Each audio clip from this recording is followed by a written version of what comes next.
I am Xandra Miller. I am 64 years old. I spent more than 30 years working as a community nurse here in Oregon. But none of that prepared me for the moment my own daughter walked into my home and found me sitting in complete darkness.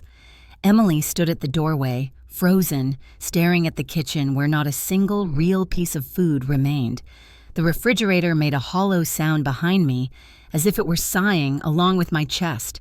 She looked at me and asked why there was nothing to eat, why her mother, who received $7,000 in pension every month, was sitting alone in a cold house with empty shelves. Before I could speak, Brianna stepped out from the hallway. My daughter-in-law folded her arms, her smile sharp with pride, her voice firm when she said that she controlled that money and that every dollar I received had to pass through her hands. Emily did not yell. She did not argue. Instead, she slowly removed the pair of earrings she had worn since college, a small gesture I had not seen in years.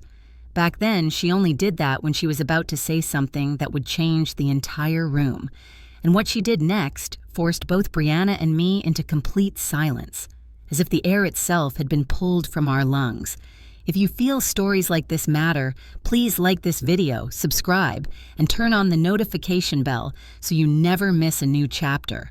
Your support helps more people find the strength to speak up and begin again. When the room shifted after what Emily did, she took one steady breath. Then she reached for the switch and turned on the lights. The brightness flooded the kitchen in a harsh wave. For a moment, I wished she had left the darkness where it was. Somehow the shadows made everything feel softer, more bearable. Under the light, the truth looked sharper, and so did I. Emily's eyes widened when she finally saw me clearly. My hands were trembling in my lap, my shoulders were shaking from the cold that had been sitting in that house long before she arrived. She moved quickly, crossing the room and kneeling in front of me. Her hands cupped mine, shocked at how cold they were. She asked why the heat was not on. Instead of answering, I watched her stand and walk to the thermostat. She stopped when she saw the glowing numbers. 55 degrees. She turned to Brianna with a look I had rarely seen on my daughter, a quiet fury that needed no volume. Brianna shrugged, bored, as if cold were nothing more than a minor complaint. Emily opened the refrigerator next. The door squeaked loudly, the kind of sound that reminded me of a house losing its strength. Inside, there was nothing but expired milk, a stick of moldy butter, and 2 small packets of ketchup that I had saved from a takeout order. She picked up the milk carton, sniffed it, and winced. Then she checked the butter. She kept asking how long things had been this way. I could not look at her. Instead, I pulled my husband's old wool scarf tighter around my shoulders, letting the fabric sit against my neck the way it used to when he wrapped it around me before winter walks. That scarf had been with me for nearly a decade, one of the last things he held before he died 5 years ago. Sometimes I pressed my face against it just to remember the warmth he left behind. Emily noticed the scarf and exhaled slowly, not in annoyance, but in the kind of heartbreak only a child feels when they realize a parent has been suffering silently. She asked again how long I had been cold. I told her the utility bill had gone unpaid for 2 months. Before she could respond, Brianna cut in, her voice sharp, her tone condescending. She said older people did not need that much food anyway, that my appetite had decreased, so it made no sense to spend money on groceries when I could manage with less. Emily stared at her, stunned, as if she could not believe someone would say that out loud. Brianna continued, insisting that I had a habit of wasting money, that I bought unnecessary things, that without her oversight I would drain my pension. None of it was true. For decades, I had managed a household, raised children, and kept our finances steady while my husband worked night shifts. But since he passed, everything felt different. I had become quieter, softer, easier to ignore in my own home. And Brianna took advantage of that, slowly shifting bills and accounts into her hands, insisting that she was helping. Emily walked back toward me, crouched again, and took my hands. Her voice softened as she asked what I had eaten that day. I hesitated. The truth felt too small, too humiliating. But I answered her anyway. I said I had been drinking water and that it was enough. She closed her eyes for a moment, grounding herself, then asked why I had not said anything. I told her I did not want to cause trouble, that families needed peace more than they needed arguments. Silent strength had become my way of surviving, not resisting, not pushing back, hoping things would get better if I remained patient. Brianna rolled her eyes. She told Emily that I was being dramatic, that I often chose to skip meals, that it was normal with age. Emily stood up slowly, deliberately, and for the first time I saw her look at Brianna with a clarity that cut through the room. She told her that neglect was not normal, that cold was not normal, that hunger was not normal. Brianna folded her arms again, dismissive, but I could feel something shift in Emily, something steady, protective, determined. As I watched my daughter stand there, shielding me with nothing but her presence, I felt a strange mix of shame and relief. Shame for letting things go this far, relief because she finally knew the truth. And maybe, I thought, this was the moment everything would change. Emily did not raise her voice. Instead, she pulled out her phone with a calm focus that felt sharper than shouting. She stepped a few feet away and called her brother Jason. I could only hear one side of the conversation, but the tension in her shoulders told me everything. She explained what she found: the cold house, the empty refrigerator, Brianna's admission. Then she waited. Jason must have said something that cut her deeply, because Emily's jaw tightened. She repeated his words aloud so I could hear them. He said Brianna was doing the right thing, that someone needed to manage my finances because I had been forgetful, because a doctor supposedly told them I showed signs of confusion. My heart sank. No doctor had ever said that. I had gone to appointments alone for years. How easily a lie could turn into a reason to strip someone of their agency. Emily told him she was bringing me to her place for the night. Jason refused. He insisted that Brianna had everything under control. Emily ended the call, silent, determined, her fingers trembling slightly as she lowered the phone. Brianna smirked as if the call had gone exactly how she expected. She said that she had been given permission to manage my pension, that Jason trusted her judgment, that it was irresponsible to let me handle money when I often misplaced things. Her tone was so casual, as if she were discussing something as small as a grocery list rather than the entire foundation of my independence. Hearing her speak about me that way made my chest tighten. I remembered each moment she had taken something from me, the day she said my bank card looked old and she would order a new one. That week, she insisted on setting up automatic payments and took my checkbook. The time she said she would pick up groceries but returned with only a few items and a vague explanation about rising prices. Emily asked me for my wallet. I hesitated but handed it to her. She opened it slowly, carefully, as if she already feared what she might find. My bank card was still there, but when I held it between my fingers, the plastic felt unfamiliar, lighter, strange. The last time I tried to use it at the pharmacy, the machine declined it. I thought it was a mistake. I thought maybe I entered the wrong PIN. Now, standing in my kitchen, I looked down at that same card and felt a small tremor run through my hand. A tremor I could not hide. Not from Emily, not from myself. She closed the wallet gently and held my arm. She said we were leaving. Her voice was steady, protective, the kind of strength a mother is supposed to give a child, yet here it was returning to me. I allowed her to guide me toward the door. My legs felt heavier with each step, weighed down by the realization of how long I had been shrinking inside my own home. We almost made it outside before Brianna stepped in front of us. She stretched her arm across the doorway as if she owned it. She told Emily that I was not going anywhere, that I lived in this house because of her and Jason, that they paid for everything, that sheltering me was a privilege I should be grateful for. Emily froze, stunned, then turned to me with a look that asked if any of this was true. I shook my head, but Brianna was not finished. She leaned closer, lowering her voice with a kind of cruel confidence. She said that $7,000 a month was family money, not mine, that my pension belonged to their household, not to me. The words landed like cold stones inside my chest. Emily's face changed. Something steadier, fiercer, rooted itself behind her eyes. She took a breath and repeated Brianna's words back to her, each syllable heavier than the last. Brianna did not retract them. She only repeated that I had been forgetful, that I needed supervision, that this arrangement benefited everyone. Emily stepped forward, her shoulders squared. She told Brianna to move. Brianna refused. Emily reached for my hand and tried to pull me gently around her, but Brianna blocked her again. I kept my eyes down. The only thing I could see was my own pair of worn shoes, the pair my husband bought me the year before he passed. The stitching had begun to fray. I stood there silently, letting the weight of every word hang in the room, letting the truth speak for itself. My silence was not a weakness. It was the only thing I had left that Brianna could not twist. Standing there, looking at those old shoes, I made a promise inside myself, a quiet vow that this moment would not be the end of my story. Emily guided me to the car without saying another word. Her grip on my arm was gentle but firm, the kind of touch that told me she was holding herself together only because she had to. The moment she closed the car door behind me, I saw her chest rise sharply as she tried to steady her breathing. She drove faster than usual, eyes locked on the road, her jaw tight with a fury she refused to release.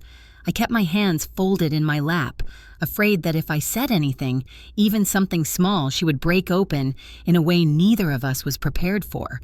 When we walked into the emergency room, the warmth of the air hit my face first, then the bright lights, then the faint smell of antiseptic.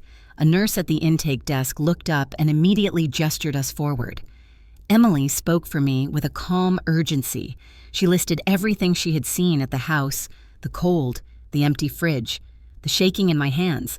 The nurse, whose badge said Blanca, studied me with a frown that deepened the longer she looked. Blanca brought a scale into the triage room and asked me to step on it. I hesitated but followed her instructions. The numbers flickered, then settled. 103 pounds. I felt Emily's hand on my back tighten.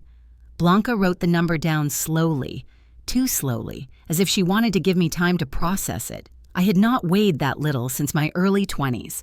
She asked me what I normally ate in a day. I said I drank water, sometimes tea, and that it was usually enough. Emily covered her mouth with her hand. The sound she made was small, wounded, but sharp. Blanca continued her examination. My blood pressure was low. My hands were cold. My skin felt thinner than it should. She ordered blood tests immediately. When the results came back, she explained them carefully. I was severely deficient in vitamin D and B12, signs of malnutrition, signs of neglect. She said the word neglect gently, but even the softness of her voice could not soften the truth. Emily stood in the corner with her phone in her hand. She was recording every explanation, every number, every medical statement. Her silence had become sharper than any argument she could make. As Blanca stepped out to gather more supplies, I stared at the floor. The linoleum tiles blurred. A heavy wave of shame washed over me. I asked myself whether this was my fault. Had I missed something? Had I allowed too much? Had I failed to protect myself after years of knowing how to care for others? The questions circled like cold wind, biting, relentless. I had cared for patients in far worse condition than this. I had nourished them back to strength, monitored their vitals, held their hands when they felt weak. How had I not noticed the same signs in my own body? The moral conflict sat in my chest like a stone. Blanca returned with blankets and set one over my shoulders. She told me to breathe slowly, then she pulled up a chair beside the exam table. She said she wanted me to understand something important. Her voice softened in a way that made the room feel smaller, safer. She said her own mother had gone through something similar years ago. A son-in-law who controlled her money, who told the family she was forgetful, who kept her isolated until Blanca discovered the truth. She said she still regretted not seeing it sooner, not protecting her mother earlier, not recognizing the signs of manipulation and control. Her words were not rushed. She delivered them with a steady care that wrapped around me like another blanket. Hearing her story made something inside me loosen. I was not the only one. I was not imagining the slow shrinking of my world. I was not being dramatic or ungrateful or confused. I was simply tired, worn down, and too quiet for too long. Emily moved closer and placed a hand on my knee. When I looked at her, I saw both grief and resolve in her eyes. She said we were not going back to that house tonight. She said things would change. She said she would handle it. Her voice did not rise. It did not tremble. It carried a calm certainty that felt stronger than any storm I had weathered in recent years. Blanca nodded as if she approved of Emily's strength. She told us she would document everything carefully. She said no one deserved to be treated this way, especially not someone who had spent her life caring for others. As I sat there wrapped in warm blankets, listening to the steady hum of the hospital around me, I realized something quietly devastating. The emergency room was the first place in a long time where I felt warm, fed, seen, and the weight of that realization settled heavily inside my chest. I spent the night in a quiet observation room while the hospital arranged further evaluations. Emily stayed beside me, her presence steady, unwavering. In the early morning, a social worker arrived. Her name was Dana, a woman with a calm voice and eyes that seemed trained to read every unsaid thing in a room. She greeted me gently and asked whether she could sit. When I nodded, she pulled a chair close enough so I would not have to raise my voice. She started with simple questions about my daily routine, who managed my finances, how often I ate, whether anyone restricted my access to money or food. I answered honestly, even when my voice wavered. Emily folded her arms and listened, each answer tightening her posture like a rope pulled taut. After a moment, Dana spoke clearly, carefully, but without hesitation. She said what I had described met the criteria for elder financial abuse. The word struck me with a force I did not expect. Abuse was a word I had associated with violence, with loud voices, with bruises and broken things, not with empty refrigerators, cold rooms, or the slow removal of my independence. Hearing the word attached to my life felt like stepping into a bright light after standing in the dark for too long. Emily reacted first. She asked what steps we needed to take, what documentation was required, what protection existed. Her voice was controlled, but intense. Dana reassured her that the hospital had already begun the necessary reports, that there were legal avenues to safeguard my income, that no one had the right to isolate or financially restrain me. I listened quietly, my hands resting on my husband's wool scarf, the familiar fabric reminding me of a time when I felt safe. After Dana left, Emily pulled her chair closer and said she needed to check something. She asked for the password to my laptop. I hesitated, embarrassed, unsure of what she expected to find, but her voice was soft, patient. I handed her the small bag that held my belongings. She opened the laptop on the rolling tray table and typed in the password I gave her. The screen lit up, the glow reflecting in her eyes. She clicked through recent tabs, her face shifting from confusion to alarm. Then she turned the screen toward me. I saw my own search history displayed in a neat list. Questions I did not remember typing, phrases I would never think to ask.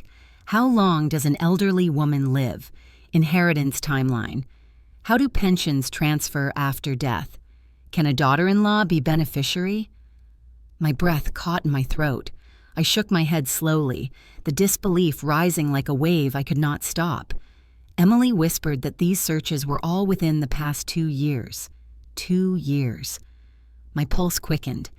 That was when Brianna first insisted on helping with the bills, when she began taking over payments, when she told me it was easier if she handled everything. Emily scrolled further. There were more searches. Some repeated, some phrased differently but asking the same chilling questions. She asked whether I had ever used the computer for anything besides email or checking weather forecasts. I told her no.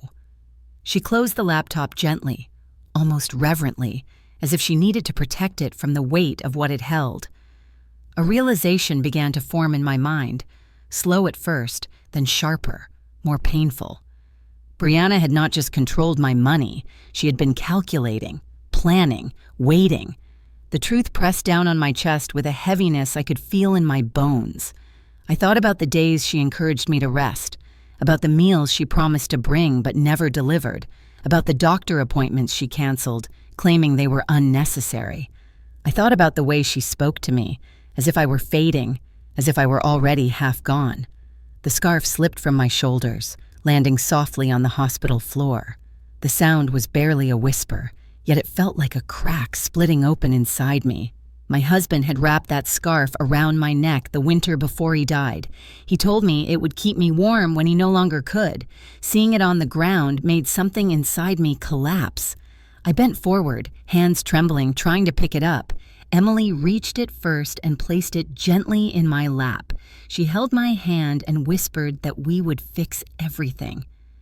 But the shame and betrayal sat heavy inside me. I wondered how I had missed the signs, whether grief had made me vulnerable, whether loneliness had made me blind. The moral confusion circled again. The same haunting question returned. Was this my fault? Had I allowed someone to dim my life without realizing it? Emily squeezed my hand tighter. She said none of this was my doing. Her voice held a firmness that anchored me. Slowly, I lifted the scarf and pressed it against my chest. Its familiar weight steadied my breathing. For the first time, I understood the full truth. Brianna had not simply been careless or controlling. She had been preparing for a future where I did not exist. And that realization marked the beginning of something inside me shifting, not with anger, but with a quiet awakening. Emily did not give me time to sink deeper into the shock that had wrapped itself around my chest. The morning after the social worker's visit, she helped me dress, folded the scarf over my shoulders, and told me we were going to see someone who could help. Her voice carried a quiet certainty, steady enough to hold on to. I followed her out of the hospital, my steps still weak but guided by something new rising inside me, something that felt like the beginning of strength. She drove us across town to a modest brick building with a plaque that read, Emery Hale, Attorney at Law. The name felt familiar in the way certain people do even before you meet them, like someone who has stood up for those who struggle to stand for themselves. Emily opened the door for me, and we stepped inside an office lined with old casebooks and framed degrees. It smelled faintly of cedar and ink, solid and dependable, nothing like the uncertainty that had been clouding my life. A tall man in his late 50s entered the room. He had silver at his temples and a composed expression that made me straighten my back without thinking.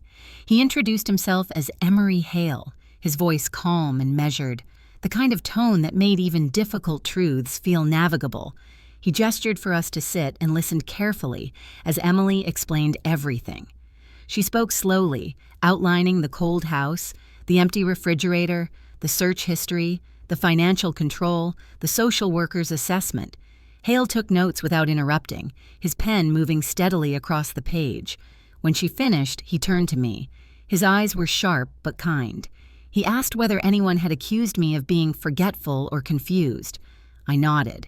He asked whether anyone had suggested I was not capable of managing my own affairs. I nodded again. He folded his hands and leaned slightly forward, a deliberate and grounding gesture. He said that in cases like mine, the opposing side might claim cognitive decline to justify taking control of finances. He said we needed to prevent that tactic from gaining traction. His recommendation was simple and firm. I needed a cognitive evaluation from a licensed specialist. An objective test would silence any attempt to label me incompetent. I felt the familiar sting of humiliation rise in my chest. After decades of working in healthcare, after years of training my mind to respond under pressure, the idea of proving my clarity felt like a quiet insult. But Emily squeezed my hand gently. She reminded me I had nothing to fear. And she was right. I had known who I was for a long time. It was others who needed reminding. Hale arranged the appointment with remarkable speed. Later that afternoon, we sat in another office across town, this one brighter, with pastel walls and a shelf full of puzzles and memory games. The psychologist who greeted us had warm eyes and a voice that made the room feel safe. She explained each task carefully: memory recall, problem solving, pattern recognition, orientation questions. I followed each instruction with deliberate steadiness. As I worked through the tests, a rush of memories surfaced. Years of double-checking medication dosages, years of charting patient vitals, years of navigating emergencies with a clear mind and steady hands. My husband used to say my memory was a vault, solid, reliable, impossible to crack. I wanted to believe that was still true. When the assessment ended, the psychologist reviewed everything with calm precision. She told me I had scored well within the normal range for my age. She said there were no signs of cognitive impairment, no evidence of confusion, no reason anyone should question my ability to manage my life. Hearing those words felt like a soft but powerful release, a quiet affirmation that something inside me had not been broken despite everything. We returned to Hale's office with the results. He read the report carefully, then set it down with a small nod. His voice grew firmer. He said this was the first step, the foundation we needed to begin building my case. Then he looked directly into my eyes. His tone shifted, gaining a quiet authority that filled the room. He said, "Now we begin." Something inside me lifted. Not anger, not revenge, something steadier. A small, rising courage. For the first time in a long time, I felt the ground underneath me solidify. Hale outlined the next steps: legal protections, financial redirection, evidence gathering. Emily took notes beside me. Quick, focused, determined. As I watched them work together, I realized the balance had shifted. Brianna no longer held the ground she thought she owned. The first reversal of power had begun. Quiet, deliberate, unshakable. And for the first time, I allowed myself to breathe a little deeper. The next morning, Emily helped me bundle up in my coat and wrap the familiar wool scarf around my neck. The air outside was sharp, the kind that sliced through the lungs before settling into the bones.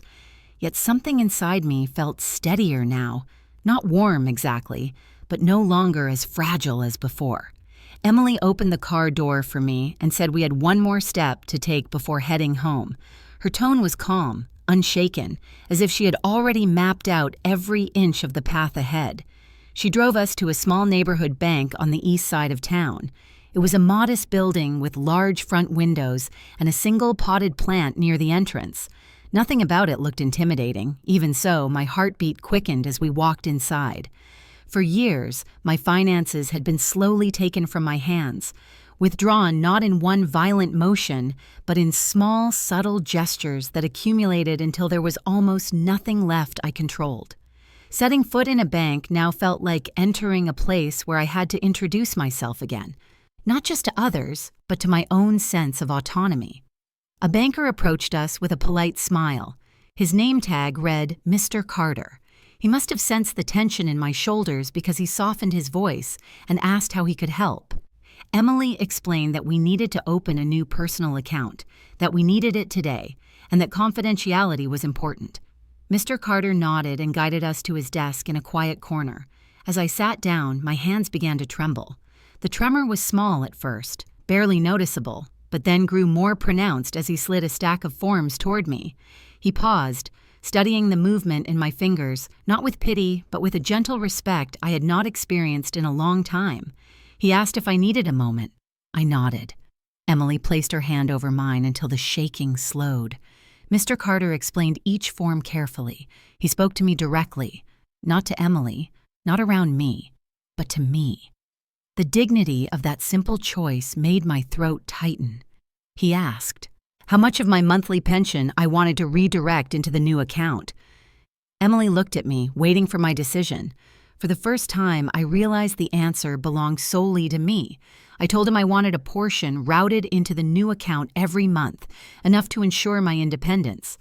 He updated the paperwork. Then he asked whether I would like the statements mailed or sent online. I chose online. He handed me a pen.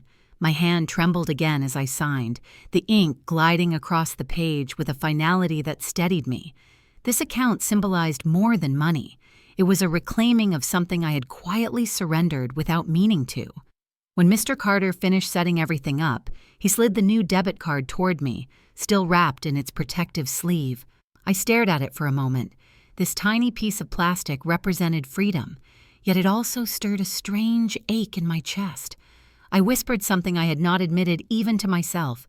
I said that I had never stolen anything in my life, yet today I was hiding money that already belonged to me. Mr. Carter paused, his expression softening. He said protecting what was yours was not stealing, it was survival. The tenderness in his tone made my eyes sting. Emily thanked him, then helped me to my feet. As we walked back to the car, a quiet strength settled inside me. Not loud, not triumphant, but solid enough to carry. She drove me home next, though home felt like a fragile word. Before we stepped inside, Emily pulled a small security camera from her bag.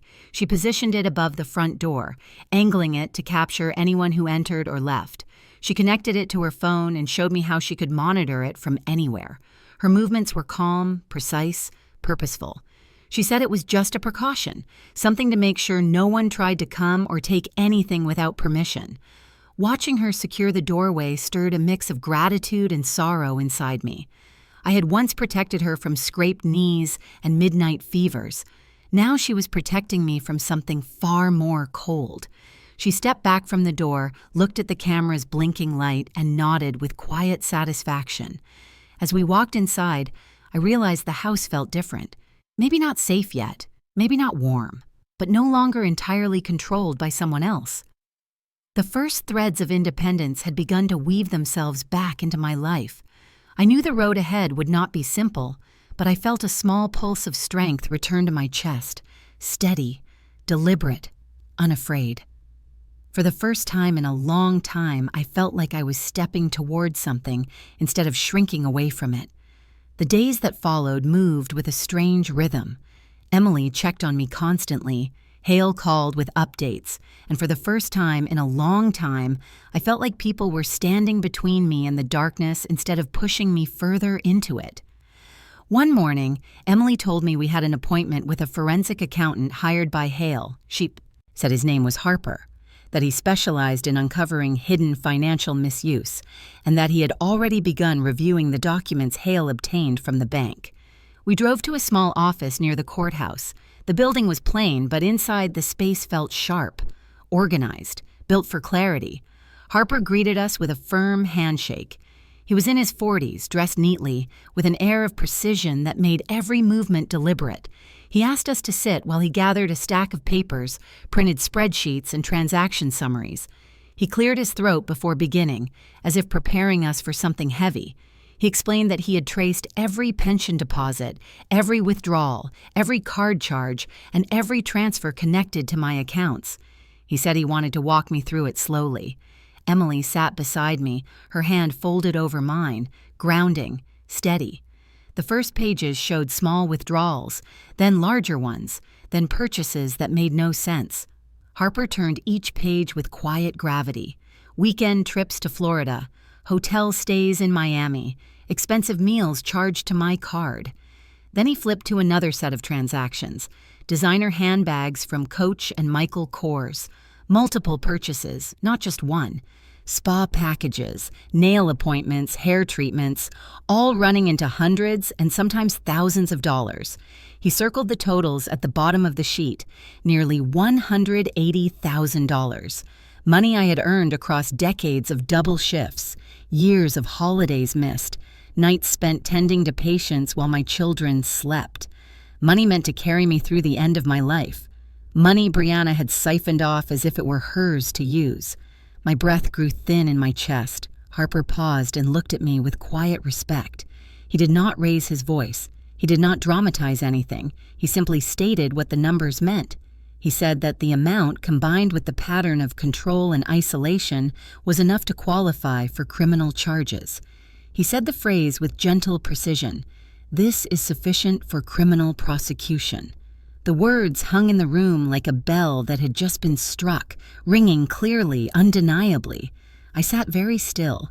My mind drifted back to the cold nights, the empty refrigerator, the times Brianna insisted she would handle groceries or bills, the excuses, the dismissive tone, the subtle erosion of my independence. Now each memory had a number attached to it, a price taken from me one transaction at a time. Harper continued. He said the next step was gathering statements from people who had witnessed my condition. Emily nodded, already knowing what that meant. She had brought her notebook filled with dates and details, my blood tests, my weight, the temperature in the house, the medical assessments. All of it is necessary. All of it is painful. As we prepared to leave, the door to the office opened slightly. A man stepped inside holding a small package. He wore a postal uniform and had a familiar, kind face. When he saw me, his eyes widened with recognition. He said, "Mrs. Miller, I did not expect to see you here." It was Mr. Peterson, the mailman who had delivered letters to my street for years. Emily introduced herself quickly. Peterson hesitated, then asked gently whether everything was all right. Harper stepped aside, giving him space, and Emily explained that we were gathering information about financial misuse. Peterson's expression shifted. Something uncomfortable settled across his features. He looked at me as if unsure whether he should speak. Emily encouraged him softly. Peterson cleared his throat, then told her something I wished I had never heard spoken aloud. He said he had seen me more than once walking along the road collecting cans, that he thought maybe I was just tidying up the neighborhood, that he did not want to assume. He said he remembered watching me place them into a bag, one can after another, each worth only 5 cents at the recycling machine. He said he was worried but did not want to intrude. I felt my face warm with a quiet ache. That memory had been tucked away so deeply I had almost forgotten it. The day the heating bill was overdue, the day Brianna promised she would transfer money but did not, the day I stood at the machine listening to the clink of cans dropping inside, each one a small defeat I had tried to disguise as practicality. Emily closed her eyes as he spoke, her jaw tightening with grief and anger she controlled only through sheer will. Harper thanked Peterson, telling him he had just provided a critical piece of evidence. Peterson apologized again, unnecessarily, yet sincerely. As we walked back to the car, the wind brushed against my scarf. I felt small, but not powerless. Something sharper had awakened inside me. Evidence was being collected. Truth was being named. And for the first time, Brianna's actions were no longer hidden. They were being seen and documented and answered. Emily insisted that I stay with her while Hale and Harper continued building the case. Her home felt warmer, quieter, anchored. Yet underneath the calm lay a tension we both sensed. It arrived 2 days later in the form of pounding fists against the front door. The sound was so forceful it rattled the frame. Emily and I exchanged a glance. She moved toward the door with slow, deliberate steps, while I stayed back, my hand instinctively gripping the wool scarf around my shoulders. When Emily opened the door, she did not swing it wide. She opened it just 10 centimeters, enough to see out, not enough for anyone to step in. Through the narrow space, I saw Jason first. His face was flushed, angry, confused. Brianna stood slightly behind him, her expression sharp and restless. She pushed forward as if she expected the door to open wider for her. It did not. Jason demanded to know why I had disappeared, why Emily had taken me without telling them, why Hale had contacted them with legal notices. His words were loud, frantic, tripping over each other. Emily stayed still behind the narrow opening, her posture straight, her voice steady as she told him I was safe and under medical evaluation. That only made him angrier.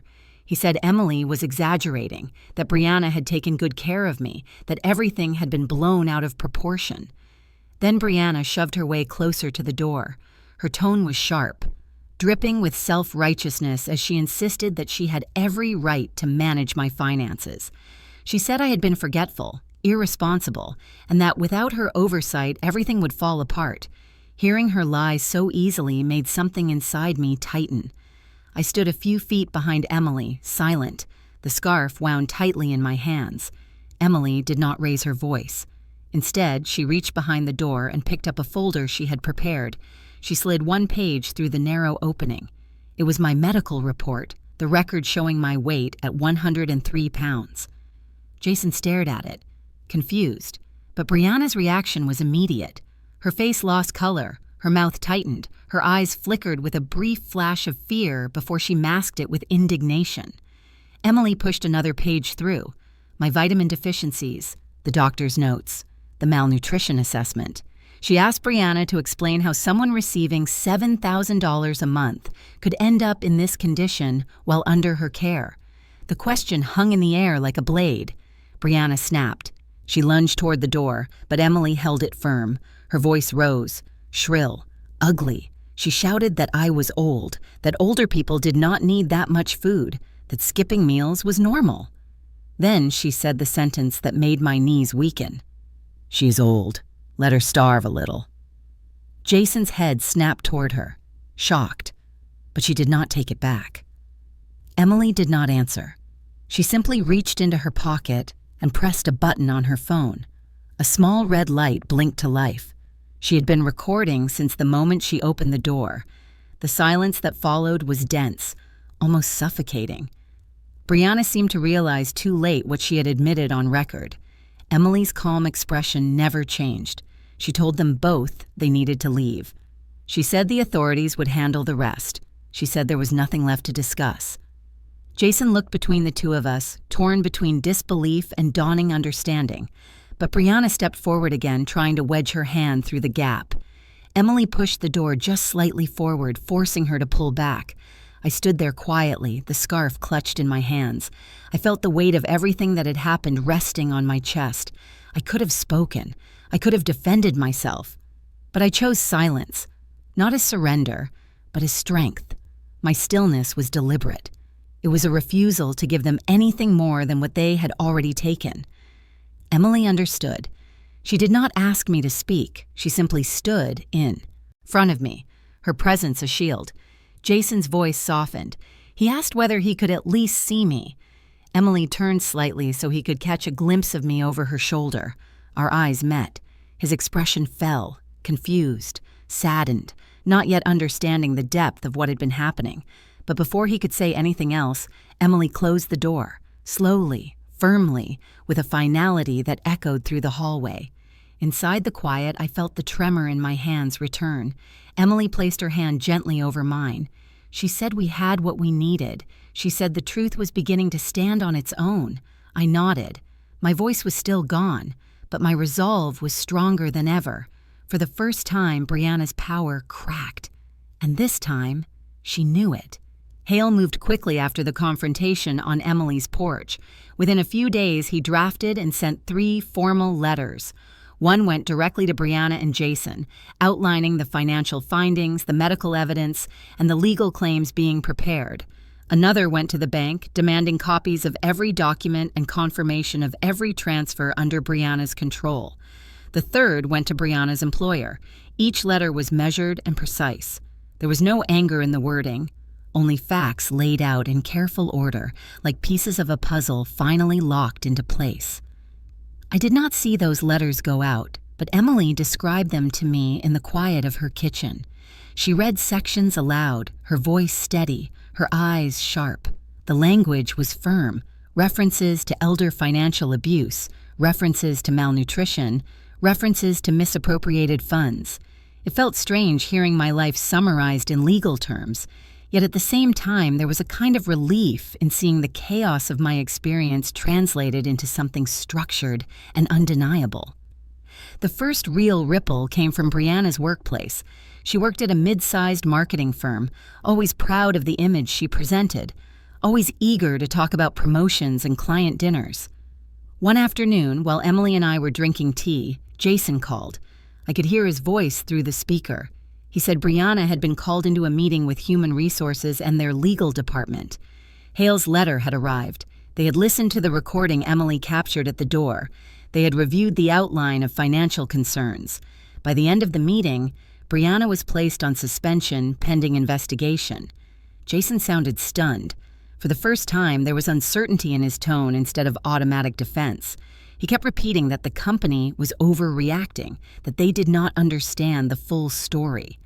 Emily stayed quiet, letting him talk. When he finally asked to speak to me, I held the phone loosely, listening to the silence between his words.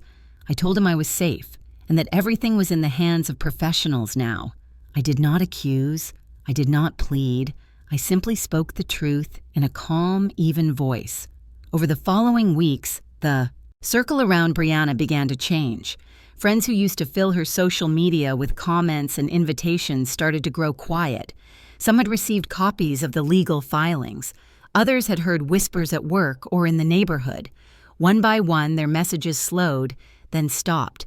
The group dinners turned into smaller gatherings without her.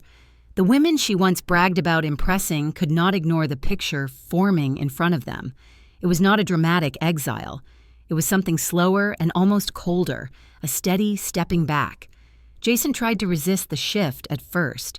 He insisted it was all a misunderstanding. He said Brianna had made mistakes, but not crimes. Hale's team continued to send him updates. Harper's figures, the medical reports, the testimony from Peterson, the mailman. Each new piece added weight. I could see it in Jason's eyes the next time he came to see me. There was a tiredness there that had not been present before, a crack in the certainty he used to wear like armor. He sat across from me at Emily's table, hands wrapped around a mug he barely sipped from. He asked careful questions about how long I had been cold in the house, how many times I had gone without food, how many bills had gone unpaid while my pension disappeared. I answered him honestly. I did not raise my voice. I did not try to sway him with guilt. I simply described the days and nights as they had been. The quiet, the emptiness, the slow shrinking of my world while he was told I was fine. Emily watched him closely but did not interfere. Hale had advised her to let Jason arrive at his own conclusions. People cling tightly to the stories that make them feel safe. Jason had believed in the life he thought he was building with Brianna. To admit what she had done meant admitting he had not seen it, that he had stood beside harm and called it love. That realization does not come easily to anyone. News from Brianna's workplace continued to trickle in. Her suspension lengthened. Clients questioned her involvement in their accounts. Some requested reassignment. The reputation she had spent years polishing began to dull. It did not happen overnight. There was no single dramatic moment where everything collapsed at once. Instead, it was a slow erosion. One opportunity lost, then another. One friend gone, then another. Consequences arrived not with a shout, but with a quiet, relentless persistence. Through all of this, I remained still. I attended the necessary meetings. I answered questions when called upon. I signed papers when Hale placed them in front of me. But I did not seek revenge. I did not call Brianna. I did not confront her in person. I did not stand outside her job or send her messages dripping with anger. That was never the point. My goal was not to hurt her. My goal was simply to stop being harmed. At night, when the house was quiet and Emily had gone to bed, I sometimes sat alone with my husband's scarf in my hands. I thought about the choices that had led us all here, the grief that had opened small cracks in me, the hunger I had ignored, the cold I had accepted. I did not excuse what Brianna had done, but I also did not let hatred grow roots in my chest. Instead, I chose to watch, to witness the way life has circled back, of bringing hidden things into the light. The fall of Brianna's carefully constructed image was not a show I enjoyed. It was simply a reality that unfolded while I slowly reclaimed my own. Hale called one morning and asked Emily and me to come to his office as soon as possible. His tone was steady, but there was a weight behind it, the kind that tells you something important and irreversible has surfaced. Emily grabbed her keys without hesitation. I wrapped my husband's wool scarf around my neck, the familiar fabric giving me a sense of steadiness that I had begun to lean on more than I realized. When we arrived, Hale was already standing beside his desk, a single folder placed neatly at the center. He waited until we sat before he opened it. Inside were copies of insurance documents, signatures, and correspondence. He told us he had requested records from every financial institution tied to my accounts. Most of it aligned with what we already knew: transfers, charges, withdrawals. But then he tapped the top sheet with the end of his pen and said something that made the air in the room tighten. A life insurance policy, $500,000, with me listed as the insured, and Brianna is listed as the beneficiary. I felt the ground tilt under me. Hale explained that the policy had been purchased nearly 2 years ago, shortly after Brianna gained access to my accounts. He pointed to the signature on the authorization line and asked if it was mine. I knew instantly it was not. The loops were wrong. The slant was wrong. The pressure of the pen strokes was wrong. It looked like someone had tried to imitate my writing and failed. My scarf slipped from my shoulders and fell to the floor. The second time it had slipped from me since this began. The soft thud of it landing echoed in my ears. I could not bend down to pick it up. Emily reached it first, her hands shaking slightly as she laid it across my lap again. Hale continued. He explained that this kind of insurance fraud was not only illegal, but deeply dangerous. He said the combination of financial control, malnutrition, isolation, and a fraudulent $500,000 policy created a chilling picture. He did not have to elaborate. The implications pressed into the room with a cold heaviness. Emily inhaled sharply. I heard the sound the way one hears a heart crack, quiet but unmistakable. I stayed still. Not numb, not detached, simply still. My mind tried to wrap itself around the idea that Brianna had not just taken my money, she had set the stage for something unspoken, something darker, something that asked a question no one wanted to say aloud. Hale closed the folder gently and said he would be filing additional charges. His voice remained composed, but his eyes held empathy. He asked whether I needed a moment. I managed a nod. As we left the office, the quiet in the hallway felt heavy. I leaned against the wall for a breath. Emily placed a hand on my back, rubbing slow circles the way I once did for her when she was small and frightened of thunderstorms. Now the storm belonged to us both. Later that evening, while I sat at Emily's dining table with the scarf wrapped around my shoulders again, my phone rang. Jason's name appeared on the screen. Emily hesitated but handed it to me. His voice on the other end was unsteady. He said he had spoken with Hale. He said he had seen copies of the documents. He said he was sorry, deeply, painfully sorry. For a long moment, I did not speak. Jason waited, filling the silence with broken attempts at explanation. He said he had trusted Brianna. He said he had believed her when she told him I was becoming forgetful. He said he had thought he was helping by staying out of household issues. His voice cracked under the weight of each confession. When I finally spoke, my words were calm, simple, true. I told him that apologies meant nothing when a person watched someone they loved grow cold and thin and said nothing. I told him forgiveness was not something I could offer simply because he now saw the truth. Then I said the sentence that had been forming quietly inside my chest for days. You saw me hungry, and you remained silent. I do not know how to forgive that. Jason began crying softly, the sound small but raw. I held the phone steady, letting the tears fall as they needed to. But I did not take back what I said. Some truths required space. Some wounds needed acknowledgement, not erasure. When the call ended, I set the phone down and folded the scarf closer around my neck. I felt the weight of what had been revealed settle inside me. Painful but clarifying. The truth had broken open, and in that breaking, I could finally see the path forward, the kind of clarity that does not comfort but liberates. The courthouse sat at the edge of downtown, a modest brick building with narrow windows that let in more cold light than warmth. Emily walked beside me up the steps, her hand hovering near my elbow without quite touching. She knew I wanted to stand on my own today. I wrapped my husband's scarf tightly around my shoulders, the familiar wool grounding me as we approached the doors. Inside, the courtroom was smaller than I expected. The air felt dense, cold, as if the walls themselves understood the gravity of what was about to unfold.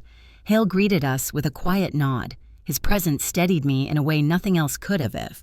He had arranged everything, gathered every piece of evidence, carried the truth with a precision and dignity that made me feel protected. Brianna sat at the defense table. She looked thinner, paler, her once confident posture replaced by a rigid tension. Jason sat behind her, separated not by distance but by something heavier, realization, guilt, the slow unwinding of trust. He glanced at me when I entered. I looked back only briefly before lowering my eyes. I had nothing to offer him today, no comfort, no absolution. When the judge entered, the room settled into a tight silence. Hale rose first. He opened a thick binder on the table. his movements deliberate and calm. He presented the financial analysis from Harper, page after page documenting the withdrawals, the transfers, the accumulated total of $180,000 missing from my accounts. Each figure echoed through the room like the ticking of a clock counting down the years stolen from me. Next, he presented the medical records, my weight, my deficiencies, the malnutrition assessment. He did not dramatize anything. He simply laid the truth before the court with the clarity of someone who understood that facts carried their own power. Then came the search history. The judge's eyes tightened as he read the printed pages. The phrases sat on the table like shadows. How long does an elderly woman live? Inheritance timeline. How do pensions transfer after death? Each line carried implications no one wanted to articulate. The courtroom grew colder. Finally, Hale presented the insurance documents, the fraudulent signature, the $500,000 policy. He spoke evenly, almost gently, but the words struck with unshakable force. This policy represents not only financial misconduct, but premeditated intention. The signature is falsified, the beneficiary is the defendant, and the insured is the victim. The judge leaned back in his chair, silent, expression unreadable. Brianna's attorney objected, argued stress, argued misunderstanding, argued miscommunication. But each defense collapsed under the weight of the documents. Even Brianna seemed to understand. Her eyes remained fixed on the table, her shoulders curled inward. Then it was my turn. Hale placed a hand on my arm, a gesture of support, then stepped aside. I walked slowly to the stand. The room felt impossibly quiet. I took a breath, steadying myself. I did not want to speak with anger. Anger had never been my way. I spoke the truth the same way I had lived my life, softly, plainly, without embellishment. I told the judge about the cold nights, the empty refrigerator, the medications I skipped because I did not want to be a burden. I described the slow shrinking of my world, the confusion I felt when my card stopped working, the shame of thinking I had forgotten something simple.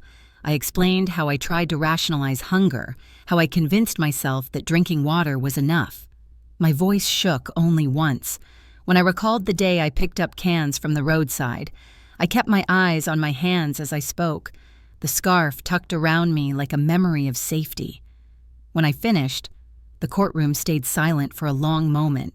The judge looked at me with a softness that held no pity, only respect.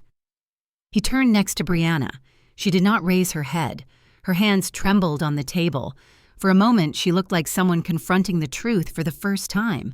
Stripped of excuses, stripped of performance, the judge read the verdict slowly, each word landing with the weight of justice long overdue.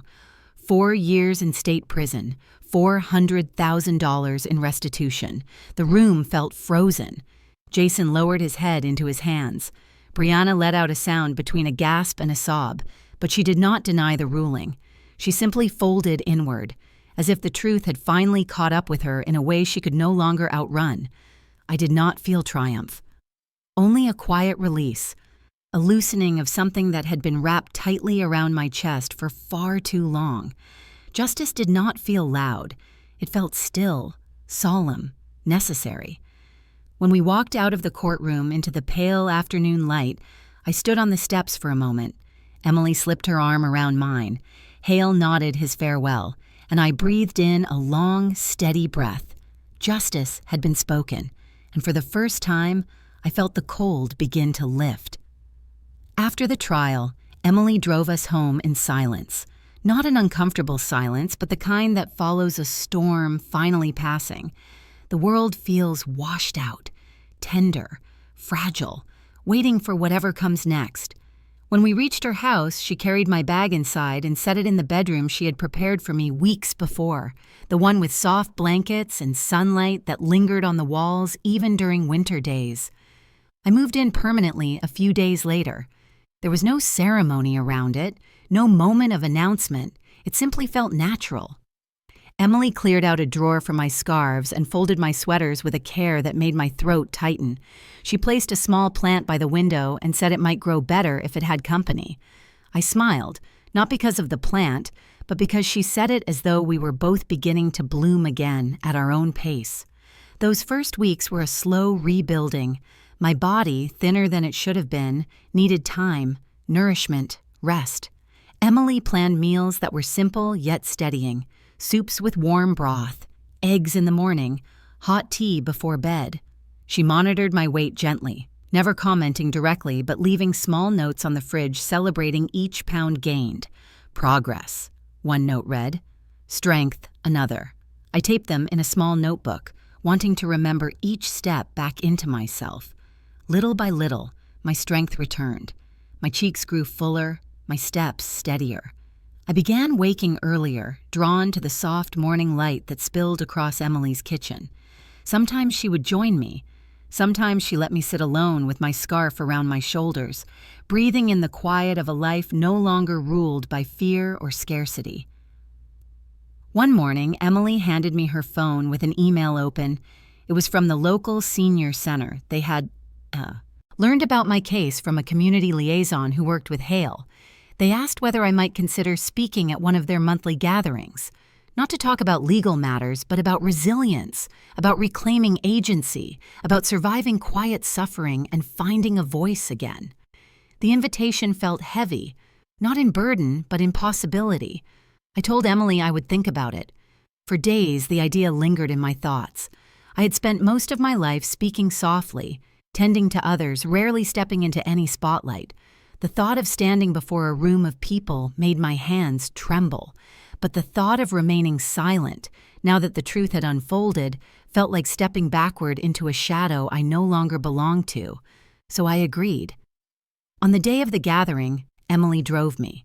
My scarf rested around my shoulders, warm in a way that felt symbolic now rather than merely practical. The senior center was filled with round tables, soft lighting, and the gentle murmur of older women and men greeting each other. When they saw me, some nodded in acknowledgement, their expressions kind and knowing. I realized many of them had lived through storms of their own, different circumstances, similar wounds. When my name was announced, I walked to the small podium at the front of the room. My legs trembled slightly, but my back stayed straight. I began by telling them about my years as a nurse, about the steady rhythm of caring for others, about the quiet after my husband died. Then, with care, I unfolded the story of what had happened, not with dramatic flourishes, not with bitterness. I spoke plainly, one truth at a time, the same way I had spoken in court. As I talked about the cold house and the empty refrigerator, I saw eyes lower, heads nod gently, bodies lean forward.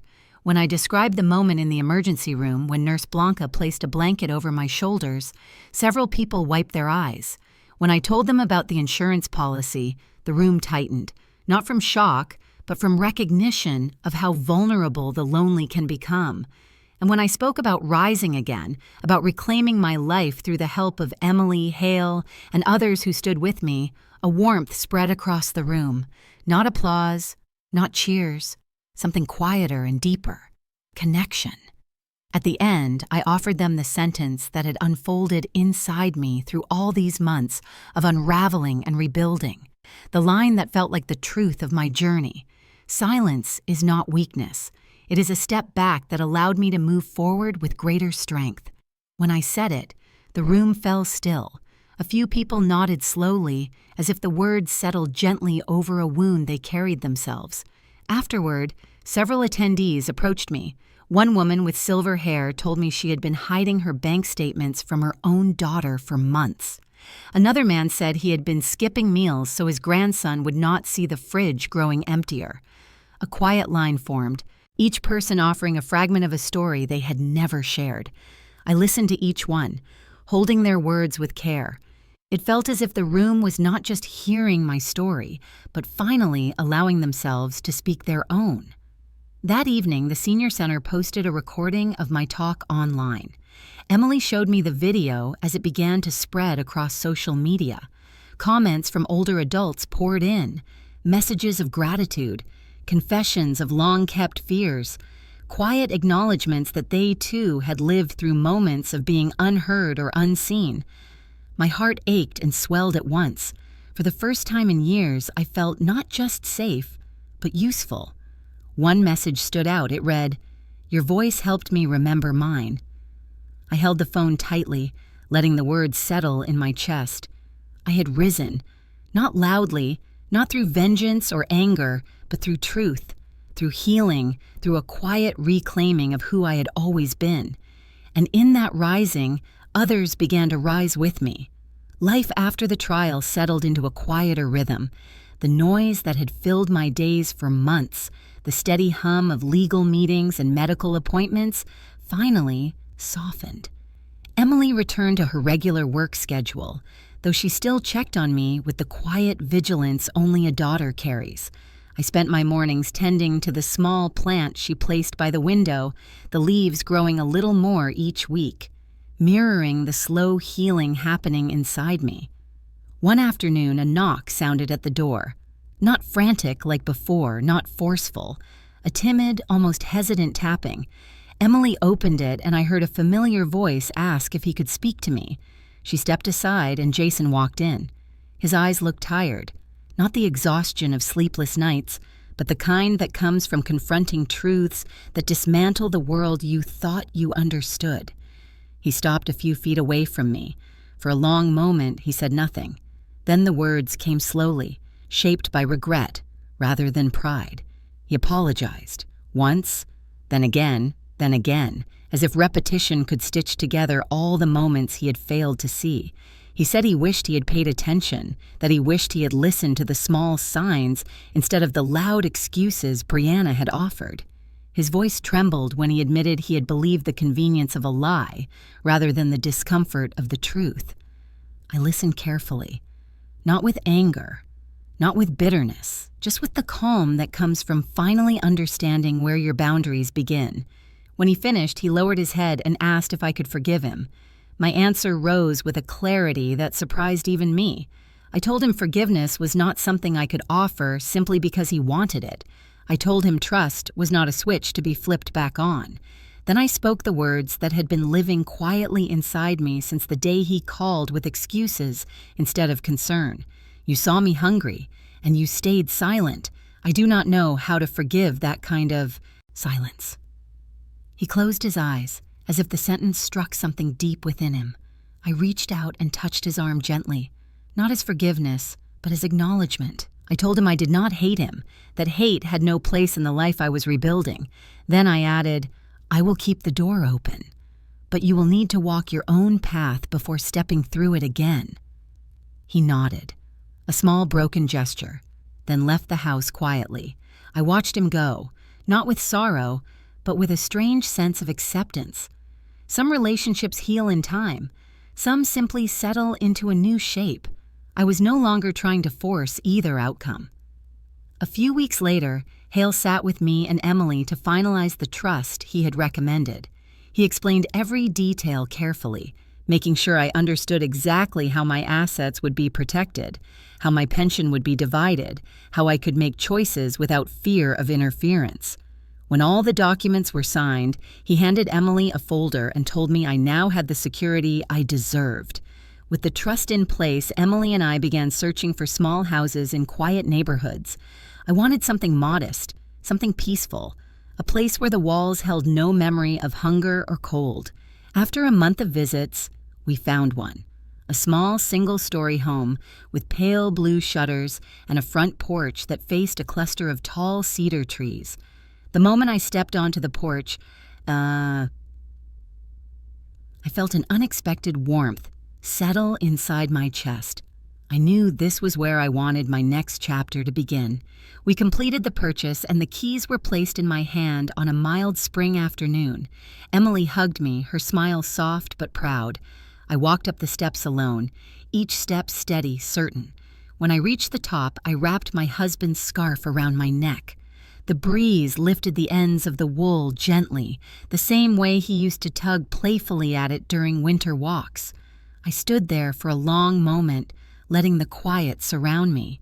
The house felt still, waiting, as though it understood it was not just shelter, but a symbol of something reclaimed, my life, my dignity, my voice. The wind brushed against my cheek, carrying the scent of cedar and soil. I smiled, letting the moment root itself gently into my memory. Then, speaking softly into the open air, I said the truth that had shaped my journey. Life has not taken anything from me. It has only taught me how to keep what belongs to me. The sentence floated quietly, simple, steady, a closing of the past and an opening towards something tender and new. We spent the next few weeks settling the house.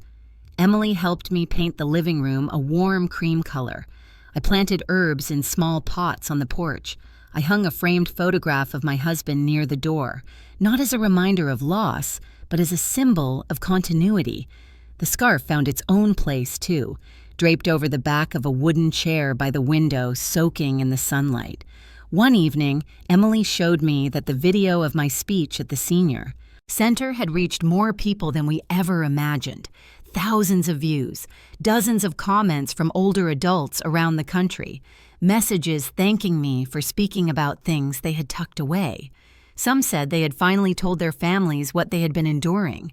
Others said they felt less alone. A few wrote that they wished they had heard my words years earlier. I read every message slowly, letting each one sit with me. I realized that my story was no longer just mine. It had become part of a quiet chorus of voices, each rising gently from places once filled with fear or silence. On my first evening in the new house, I stepped onto the porch again. The sky was soft with the glow of early dusk. I wrapped the scarf around my shoulders, breathed in deeply, and felt a peace I had not known in years, not the peace of forgetting, but the peace of reclaiming. Before stepping back inside, I whispered a small invitation to anyone who might need it.